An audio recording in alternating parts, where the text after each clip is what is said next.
Hello दोस्तों, नमस्ते दोस्तों। हमारे यूट्यूब चैनल पे सभी दोस्तों का स्वागत है। दोस्तों, आप सबके बीच 12 मासी कजरी गीत सुनाए चलत है, बहुत सुंदर।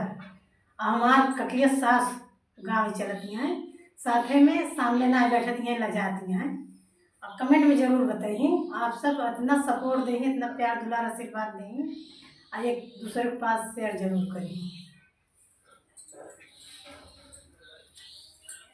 सखिया पिया गए परदेसवा नाही भेजे संदेशवा ना।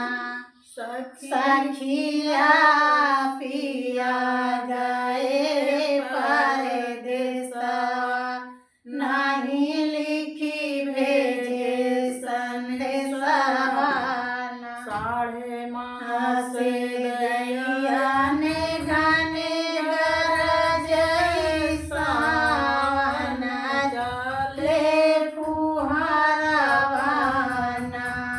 भादऊ मासे झपके अनियरिया, हम डरी लगई से डरिया ना।